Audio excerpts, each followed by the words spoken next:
And do you know how sometimes the sessions just really flow and you can build on the previous one?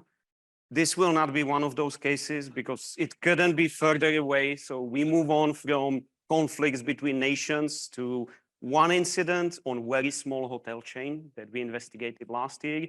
But I'm getting ahead of myself. So my name is Martin Zuzek. I'm working as Technical Solutions Director at Bitdefender.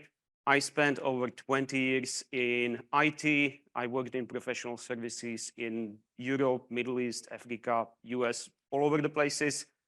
But pretty much one thing that I can tell you about myself is I'm a very curious person. I'm one of those people that try to learn something new every day. I love trying out new food and so on. I do a lot of what if and hypothetical scenarios. I just love doing those.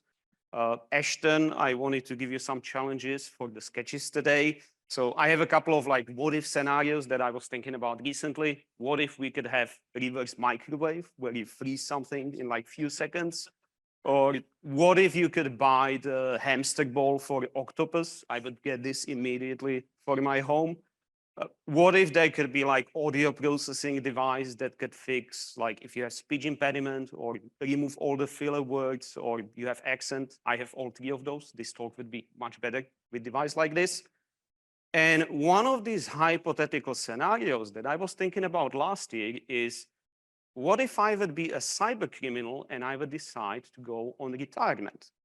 Yeah, how would this look like? I spent decades in the cybercrime. I'm very successful, but I'm done with it. And I was pretty much thinking like, what would they look for? What would be what would they try to do for a living during retirement? And I came up pretty much with the list of the following things. I would be looking for steady passive income and flexible working hours. After all, it's retirement. So I would either look for the cryptojacking, so just siphoning the computing resources for the cryptocurrencies, or I would look for e-skimming, so stealing the sensitive data, credit card informations, something that doesn't require my attention all the time, that I can just come once in a while, collect the benefits and move on. Second requirement here for me would be, again, retirement, low stress. So I would be looking for something where I can have repeatable playbook, something that works, that's kind of guaranteed to work. It's easy to do. I just follow the steps and I'm done. Finally, the important thing here would be low risk of displacement. We know that cybercrime, it's like wild ecosystem. The cyber criminals are always competing with each other. I don't want to be dealing with any of this. I want a cozy job. So here I would be looking for some niche technology, for something where I would not have to fight with all the young adepts at the cybercrime that are just entering the field. And then in 2023, we actually looked at one incident that reminded me of this hypothetical scenario because it was almost perfect fit into this. So to set the scene, we will be looking at the victim here is a small hotel resort, not a chain, single hotel. So imagine the retreat somewhere in the mountains with a lake, the place where you would go for special events. So I don't know, weddings or team building exercises and so on. Here I would like to mention, this was the first victim that we investigated. Once we knew what to look for, we found more than one victim. Yeah, so this is not isolated case. Now, this hotel chain, they had their own website where they are showing the gallery and everything they offer, all amenities, activities, and so on. And on this website, they have the booking engine as well. You like this avenue, you want to rent it, easy. Enter credit card information and you go on. Now, this booking component was not from them. They did what almost like all these hospitality resorts are doing. They acquired it from some other company that is specialized in hospitality services software. The threat actor here, very low confidence. We found during our investigation some certificates related to Russia. But what you need to know about the threat actor here is that they came equipped with a suite of tailor-made malware specifically for the small target. I will talk about it a bit later, but this is kind of worrying trend to myself because we see this happening more and more, and we don't investigate enough these small victims. Finally, the really important ingredient in this mix that when I was thinking about that retirement scenario, I haven't considered, but it makes complete sense, was uncooperative software vendor. So what I mean by this is that we started investigating incident. Very early on, we discovered like, yeah, that there is this booking engine. That's how they got in. That's like the whole operation was centered around it. So we looked up the software vendor. We found they have amazing disclosure page. Every information we need, how to contact them, what's going to happen, how many hours until they get back to us, bounty program, like perfect, very simple. Send an email, nothing. So we gave them some time, waited, they never got back to us. We started reaching out to them using like any public emails that we could find associated with that company, still nothing. We tweeted at them publicly, please contact us, we have some information we need to discuss with us. Never got back to us. We ended up reaching to individual employees on like social networks. And that was the moment when it was very clear, like this vendor just decided to completely ignore what we have and just pretend the problem doesn't exist. So let me actually take you through the whole scenario here, and we will start with initial access. And here I want to address one more important thing. We were not trying to do penetration testing here. We did not analyze that software. We were not looking for the vulnerabilities. When we encountered them during investigation, we would create a CVE. But there is definitely more than what we found. So we documented 5 CVEs in total, most of them related to hard-coded credentials. Some of those hard-coded credentials, there was like daily rotating password. The problem is the algorithm for it was very easy to find in one of the libraries. So really, this is pretty much how the threat actor gained access to this company. They already knew which credentials to use. So we started by threat actor gaining access to APIs. And the first thing they did is that they used a file upload API to upload file index.css. Now, the file upload API included the filter to exclude like malicious extensions and so on. CSS was one of the safe extensions that was allowed. That's why they uploaded this file on the remote IIS server. The next step here is that they used undisclosed vulnerability to change the extension of this file from index.css to index.aspx, effectively activating it as a web shell on this server. Now, when something works, why should you use different approach? They use really exactly the same approach to get another binary on the system, console application 5.exe. Now, this is a custom built application for modifying the database of this booking engine. There are few information that we found, but what is really important here to understand is this whole initial access stage, including this custom built binary, took them less than 18 minutes. And it was very clear that this is a repeated playbook, that they've done it already a couple of times before. So when at this moment they have access, they have the web shell, basic web shell, and they have this database modification tool uploaded on this box, they started making changes. The first thing they did is that they took the content of another backdoor and they saved it to one of the tables. Unit 80 content, the name of the table doesn't really matter. They just put the content of this backdoor under the new record here. Second thing they did with this database modification tool is that they added instruction for the file upload service that was using database. And this new record including instructions how to create a new file on the disk. So let me show you the command line. And what you can see here is that we have the console application 5. It's going to insert new record into file uploads, the instructions for the file upload service. It's going to escape the path. So it's not going to be saved under IIS. It's going to be saved to protected location, C, Windows, System 32. And finally, the content of the file is going to be taken from the other table, the cell named with like repeating numbers 3 to easily recover it. So what happens after this? The file upload service will just follow these instructions. It's running as a system, so it has access to system32, and we end up with file wow64log.dll. Now, out of curiosity, anyone does this name? Are you familiar with this file name? Have you seen it before? Okay, so I was not the only one that was surprised by this. Initially, we thought they probably use some vulnerability to execute this remotely. But then we were thinking, like, why would they do all of this if they would have ability to execute something here so easily? So that got us thinking. We started looking into it. What we found is this. So going back in time, when Microsoft introduced 64-bit Windows, they needed some emulation layer for 32-bit processes.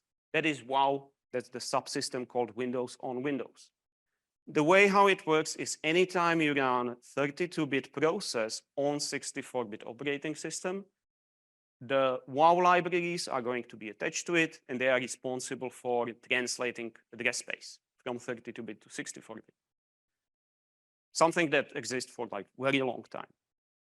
Now, interesting thing is this. The WoW subsystem includes a couple of libraries that are present in System32, and it includes one library that was probably used a long time ago for logging or troubleshooting, but doesn't exist on Windows at all.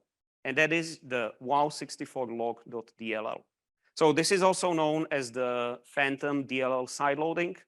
So what's happening here is that the threat actors, by just putting this file with the right name in the right location, are guaranteed that as soon as the 32-bit process is going to run on this server, which happens all the time, this library will be automatically loaded by Windows and executed. So really, this was very simple way for them. Just take the file with the right name, put it in the right location, and let Windows handle actually executing this binary. Now, wow64log.dll, this is the micro backdoor loader. Micro backdoor is minimalistic backdoor that is designed to be highly customizable, which is exactly how this threat actor used this backdoor. So what's happening here is that when this loader is initiated by executing any 32-bit process, it's going to deploy the second binary, logapi64.dll, and this is the actual micro backdoor that is deployed on the system. So again, very simple and very smart method. Just place the file in one folder. Windows will take care of everything else for you. Now, after this, once they had access to the system, business as usual. So they started with escalating privileges to system. They used the print spoofer in this case, and they pretty much started cleaning up all the tracks. They used the database modification tool to remove like all the traces of the entrance. They clean up all the log files, everything, so it was not possible to find, or not possible, hard to find any traces of their presence. They used the time stomping technique, so all these fake wow64 libraries had the matching creation date and time as the original libraries. And at this moment, the final step for them was just to establish persistence. So here they created a schedule task called check update. This schedule task was running as a system, and it's using run-dll32.exe to execute the library batchd.dll. This is very small library. The only purpose it serves is executing a batch file, install bat, and this batch file is going to redeploy in case they have been removed 4 files. The first one is the basic web shell that we've seen at the beginning, the index.aspx. The next 2 files are again those the micro backdoor loader and micro backdoor itself. And finally, there is a modified web.config file. And Now, in the next part, we will focus on the IIS component, how it works, what it does. That starts with this modified web.config file. So we have this implanted modified web config file. It includes the list of the IIS modules that should be loaded by IIS server when it's reading this configuration file. One of these IIS modules is going to be called xmodule.dll. This is another component of this attack. This malicious implant gets loaded by IIS, and it has a couple of dependencies. So not surprisingly, one of the dependencies is, again, the backdoor loader. When this loader is initiated, it's going to initiate the micro backdoor itself. As I was saying before, micro backdoor is designed to be simple but highly customizable, which is exactly how they used it. So this implementation of micro backdoor allows you to establish the communication channels in two different ways. The first one is very traditional, use the network, talk to the command and control server. Again, like the very basic stuff. The second one is more stealthier approach. And in all the cases that we investigated, this is how the threat actors were using it.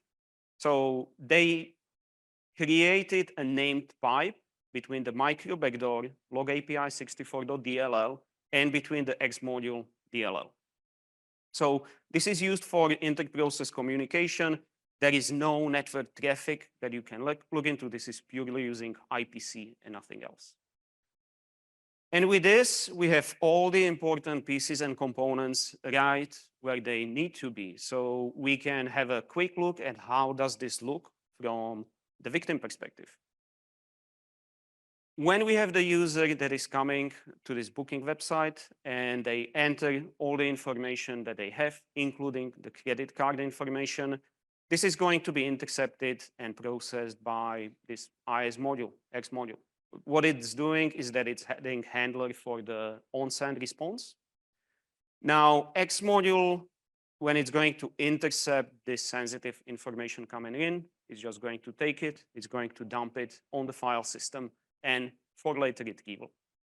On the system for the dump, they used pretty much 3 different methods that they were looking for. I will start from the bottom and then go up. The first one is any post request that is related to credit cards, and there was a series of the strings that they are looking for. They would save it as a dump underscore suffix. All these dump files are using the same suffix, year, month, date, the CRC32 of the body, .dmp.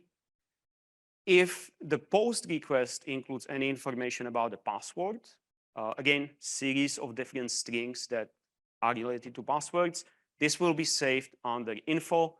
The last one is slightly different because when there is a GET request from the client, this GET request is going to be intercepted by the X module. X module is going to inject the JavaScript and send it back to the client. This JavaScript is going to create a cookie, dump all the sensitive information, the names, address, email, credit card information. And then when this cookie is present in the headers, it's going to be dumped by X module into this folder. The reason you can think about why would they do this when they can actually use just the post method, we did not really investigate details, but our assumption is to support the third-party payment systems that are processed on the client. So this way they can get that information even though it's never posted on the form itself. So at this moment, again, all they need to do is just wait, and the amount of sensitive information is going to be collected over the time. How does this look from perspective of the threat actor? Now, when they need to exfiltrate this information, all the threat actor needs to do is to send a request to any website running on this compromised IIS server. What is important here, there are few special conditions. So for example, it's looking at the ordering of the parameter, but when the parameter here is booking underscore info, this is intercepted by the X module because it understands, okay, this is the command for me, what to do. So it's going to decrypt, extract detailed instructions from here. And there are a few different types of commands and information that is looking for. The first one is the simple one. It's the pin, ping, response pong, saying I'm alive. Second one, INF. This is just request for information, host name, version of the operating system, stuff like that. The next one is CMD. So this is instruction for X module. Use the command prompt cmd.exe/c to execute whatever is this command. Now, the next one is more interesting. That's the DMP. This is pretty much instruction for the X module to just take all this information and return it back to the threat actor. And finally, here we are getting to the micro backdoor. It's the CMP, which is pretty much instructing the X module, take this information, use the name pipe, send it to micro backdoor, let it do its job, and then return the results back to me. And in all these cases, pretty much the last step here is going to be that we are going to get the result in response body, encrypt it, and send it back to the threat actor. So there is no communication to command and control infrastructure, nothing like this. The only thing threat actors need to do is come once in a while, send these instructions. In response, they will collect all the harvested data and move on to the next target. So this is what I wanted to share with you today. And this was very summarized and shorter version here. If you want to read the full report, we went public with this. Again, we were in the situation where the vendor was not cooperating. Their customers were impacted by this, and the end users, of course, the customers as well. Now, there are a few things why I thought this talk could be interesting here. The first one is I just like to talk about these cases that are impacting small companies, because I believe that we don't pay enough attention to them, and they are very often on the front lines. So to give you an example, what I did after this, after we are done with this research, I went to the Crunchbase and I was looking for, show me the companies that are active today, that are dealing with software and payments. Then I added 2 more filters on top of it. The first one was show me only the small companies, so less than 10 employees, 1 to 10 employees. And finally, I wanted to exclude like very smart startups that have like brilliant engineers, whatever. So I added 1 more filter, show me only the companies that are on the market for more than 20 years. What are the chances that these like very old, tiny companies are going to have like dedicated security team? Like not going to happen. And I ended up with a list of over 600 companies that are currently active on the market. The scope of the problem is probably much bigger because, for example, the company that we've been looking at here, they are the software and hospitality services. They don't even like deal with payments, while they definitely collect this information. Second thing, what I thought this talk could be interesting is the whole, so Katie was saying at the beginning, bring different perspectives, try to look at the things differently. And for me, this is one of the examples. This would typically not fall under the definition of supply chain attack, because the way how supply chain attacks are always presented is the upstream software supply chain compromise. You go after the vendor, you compromise the software, and then downstream, in fact, like all the clients. And I understand that it's fascinating topic, but I don't believe that's the most common case of the supply chain attacks that we should really be that worried about. It is risk. Is it the biggest risk from supply chain attacks? I'm not so sure about this. So here in this particular case, what we strongly believe happened is that this threat actor actually did compromise the software vendor. Again, we've seen the hard-coded credentials that would like very easily allow them to do this. And then they decided that instead of infecting upstream and going down, they will simply, and this is pure speculation from my side because that's the side of the attack where we have zero visibility. They decided to just understand the software, build custom tailored malware for it, get the list of the clients of this company and just attack them one by one, all of them. And finally, one more final thing from my side is one of the trends that we started seeing in 2022 is pretty much the sophisticated methods and attacks that are trickling down to these small companies. And with ransomware affiliates that are currently switching to more opportunistic models, they are targeting vulnerabilities instead of targeting companies and industries. We started noticing the trend that for ransomware affiliates, these small companies are like very small fish. They are not interesting for them, but they can use the business connections they have for business email compromise. So we started seeing an increase in attacks where this small company is simply used for access to the CEO email to get to much bigger targets. So hopefully this was interesting for you. And if we have any questions or any discussion, I'm more than happy to address those.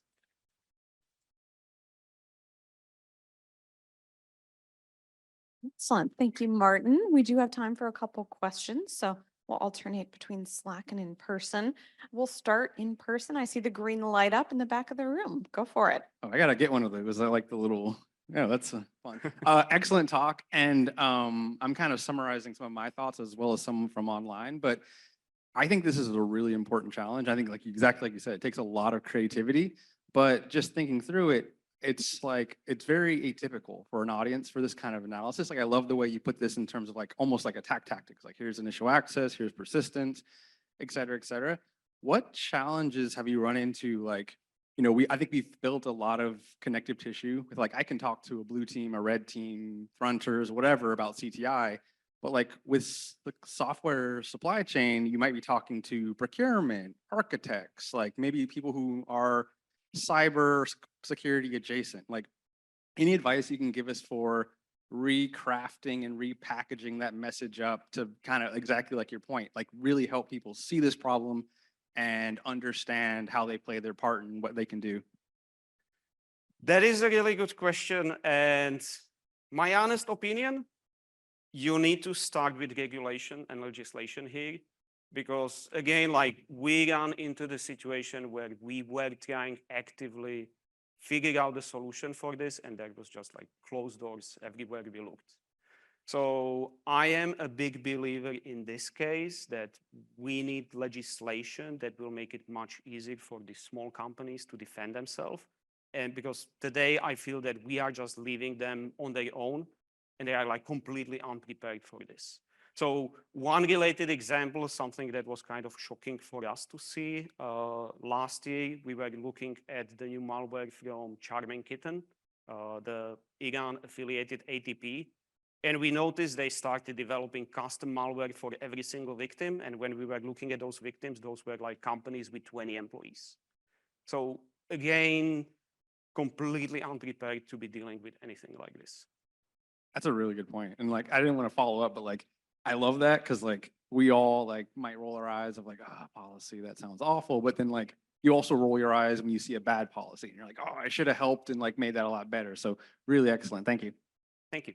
Yeah, and I'll chime in on that point. Something that I've learned is a lot of policymakers around the world, I would say, want to hear from practitioners, right? One of the hats I wear is at with the Atlantic Council as a fellow there. And right, a lot of people who are making policies at different government levels, they don't really know a whole lot about what it's like on the ground or like, what are these intrusions? How do they happen? So I would just say, right, look for ways if you're so inclined to inform policy because you all know what's happening in these intrusions, right? Look for ways to contribute there, make your voice heard because I know those folks really want to hear it. So a related question, we talked a little about, small businesses, and I agree with you, right? Mm-hmm.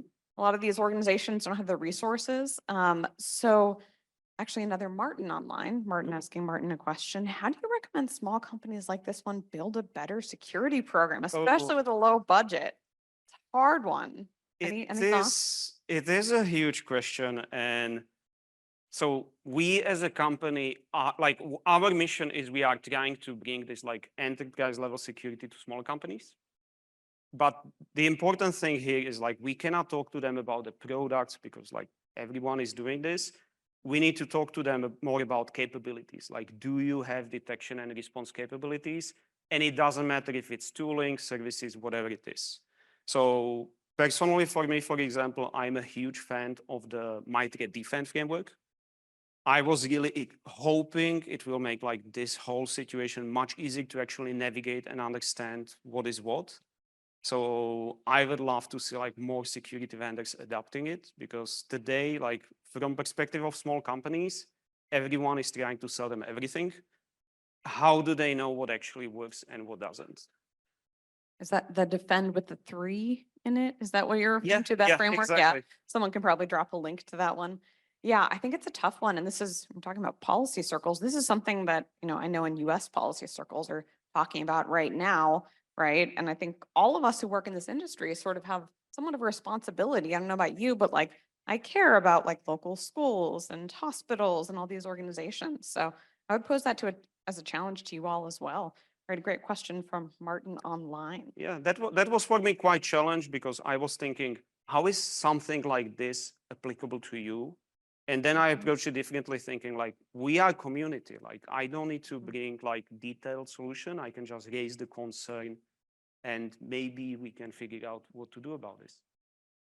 Yeah, question, you might not be able to answer this one, but are you able to comment on whether law enforcement was interested in pursuing this one?